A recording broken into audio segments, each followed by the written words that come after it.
దేశం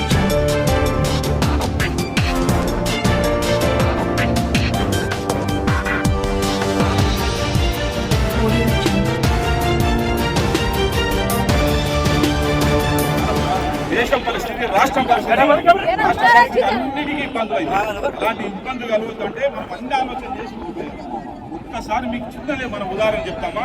మనము కేసీఆర్ 2014లో కేసీఆర్ ముఖ్యమంత్రి కాకముందుకు మనము ఒక్కరోజు మనం మన ఉగాది పండుగకు నాచారం గుట్ట పోతున్నాం. నాచారం గుట్ట పోయినప్పుడు ఉగాదికి ఎప్పుడన్నా కనీసం బాగులా హైదరాబాద్కి వెళ్ళి వచ్చిన జాతరకు వచ్చిన నరసింహస్వామి భక్తులు ఎంతో మందికి కనీసం తాగడానికి నీళ్లు, స్నానం చేస్తానికి నీళ్లు ఎక్కడన్నా ఉన్నాయమ్మా. కానీ కేసీఆర్ ముఖ్యమంత్రి అయిన తర్వాత గోదావరి నుంచి నీళ్లు తీసుకొచ్చి రంగనాయక సాగర్, మల్లన్న సాగర్, కొండపోచమ్మ సాగర్ అని 3 సాగర్లు నిర్మాణం చేసి ఆడికి వెళ్ళి మనకి ఎండాకాలంలో నాచారం లక్ష్మీనరసింహస్వామి జాతర ఉంటే ఆ జాతర సమయంలో మనకు నీళ్లు బాగు ఇట్లా పొంగిపోతున్నాయి. అంటే ఆలోచన చేయాలి, ఒక్క రోజు కూడా మనకి ఇబ్బంది లేకుండా నాచారానికి ఎలా ఆ రోజు నరసింహస్వామిని చూస్తానికి ఎంతమంది వస్తుందో ఆ బాగుని చూస్తానికి అంతమంది వచ్చిపోతున్నారు.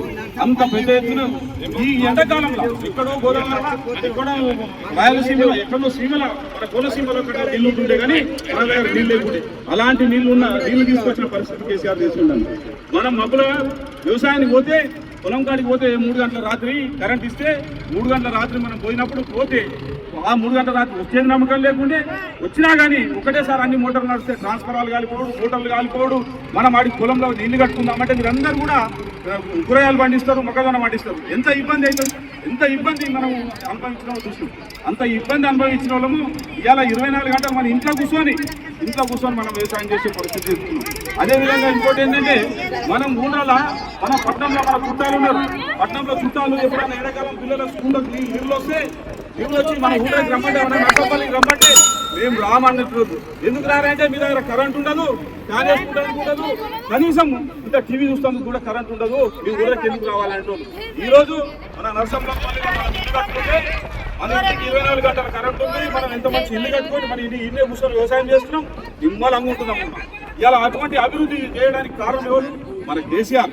అంత మంచిగా పనులు చేసిన మన కేసీఆర్ మనం ఓట్లేయన్నా.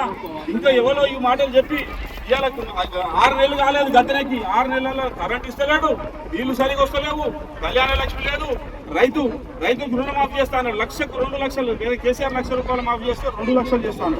2 లక్షలు లేదు, 2 రూపాయలు లేదు. రైతు బీమా, రైతు బంధు 10,000 ఇచ్చే కేసీఆర్ ఇస్తుంటే అందరికి 10,000 ఇచ్చిందమ్మా. ఇస్తుంటే 10,000 ఇచ్చేదాన్ని నేను 15,000 ఇస్తాను. 15 రూపాయలు లేదా 15 లేదా, ఏదో 2 ఎకరాల 3 ఎకరాల ఉన్నది నాకు ఇచ్చాడు. ఆడికెళ్ళి బంద్. అంటే ఏ ఒక్క సమస్యను కూడా చేయగలిగే సత్తా లేదు. కళ్యాణ లక్ష్మి మన ఇంట్లో పెళ్లిళ్ళు అయితే అమ్మా ప్రతి కుటుంబానికి కేసీఆర్ ₹1,00,000 ఇచ్చింది. ₹1,00,000 ఇచ్చిన కేసీఆర్ ఈయన 1,00,000 ఇస్తా, తులం బంగారం ఇస్తాను. 1,00,000 లేదు, తులం బంగారం లేదు. ఇచ్చి నామా ఎవరికైనా తులం బంగారం.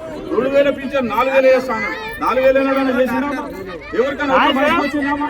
ప్రతి మహిళకు ₹2,500 ఇస్తాను. ఇలాంటి పరిస్థితి రాబోయే రోజుల్లో ఇంకా కష్టం కావద్దమ్మా. ఇప్పుడు పార్లమెంట్ నిలబడ్డ మనిషి చేసుకుంటాడంటే చాలా మంచోడు. ఇలాంటి వ్యక్తిని మనం గెలిపించుకోవాలి. కాకపోతే మనం అందరం ఓట్లేయాలి, వేసి గెలిపించుకుంటే తప్ప మనకు లేకపోతే తెలంగాణకు చాలా ఇబ్బంది అవుతుంది. కాబట్టి ఖచ్చితంగా మీరు అందరూ కార్లు కొట్టుకోవాలి. జై తెలంగాణ, జై. మరిన్ని న్యూస్ కోసం సోషల్ మీడియాని సబ్స్క్రైబ్ చేసి సపోర్ట్ చేయగలరు please. Me Chandi Srinivas, journalist.